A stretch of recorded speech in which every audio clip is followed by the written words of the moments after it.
আসসালামু আলাইকুম, কেমন আছেন সবাই? আশা করছি সবাই অনেক ভালো আছেন। আমি আলহামদুলিল্লাহ ভালো আছি। তো এই যে আজকে আমাদের দুইটা লাউ একসঙ্গে কাটা হচ্ছে। লাউ কাটার জন্য আমি আব্বাকে ডেকে এনেছি ছাদে। এখন আব্বা লাউ দুইটা কাটছে, আর এর আগে একটা লাউ খাওয়া হয়েছে।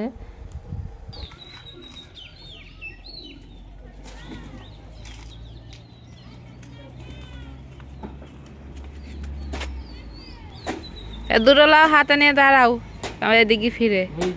দুই লাউ দুই হাতে নাও, আর দূরে সেরে যাও। এদিক তাকাও। তো আমি আব্বাকে দুইটা লাউ হাতে নিয়ে দাঁড়াতে বলেছি ভিডিও করার জন্য, আর আব্বা মাকে ডেকে নালিশ করছে যে দেখো কি একটা অবস্থা, তোমার মেয়ে আমাকে দিয়ে ভিডিও বানাচ্ছে। এই যে আমি ছাদে যে টমেটো গাছগুলো লাগিয়েছিলাম, মাশাআল্লাহ অনেক টমেটো হয়েছে।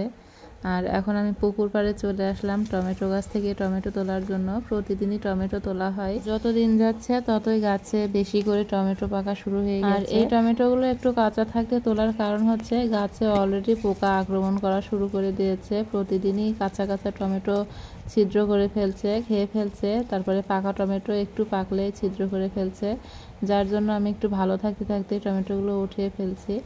আর এই যে দেখুন মাশাআল্লাহ প্রত্যেকটা গাছেই কিন্তু এভাবেই টমেটো ধরে আছে, অনেকগুলো টমেটো হয়েছে। তো আমি মনে করি যে আমার আব্বার হাতে ফসল খুব ভালো হয়। আমি আমার এই বয়সে আমি আব্বাকে যত গাছগাছালি লাগাতে দেখেছি, আমার আব্বার হাতের গাছে খুব ভালো ফলন হয়। আর ফলন কিন্তু সবার হাতে হয় না, সবাই গাছ লাগালে যে ভালো ফলন হয় তা কিন্তু না। অনেকের হাতে হয়, আবার অনেকের হাতে হয় না। আর আমি গাছ লাগালে যে একেবারে হয় না তা না, আবার যে খুব বেশি হয় তাও না, মোটামুটি হয় আর কি। তো টমেটো ওঠানোর পরে আমি খানিকটা মেহেদি পাতা উঠালাম গাছ থেকে। এখন আমি এই পাতাটা পেঁয়াজ দিয়ে ব্লেন্ডার করব মাথায় দেওয়ার জন্য।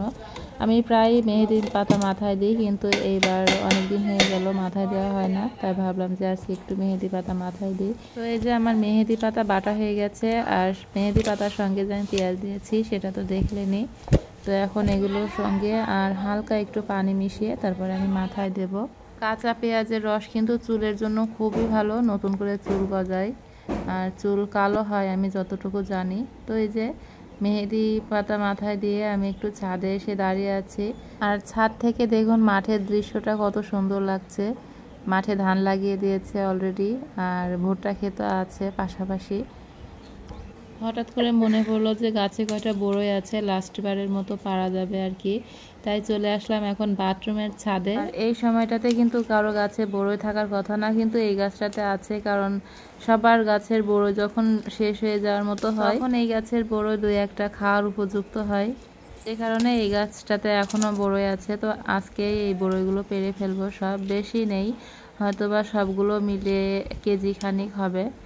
তো চলুন দেখা যাক কতগুলো বড়ই পাই আজকে।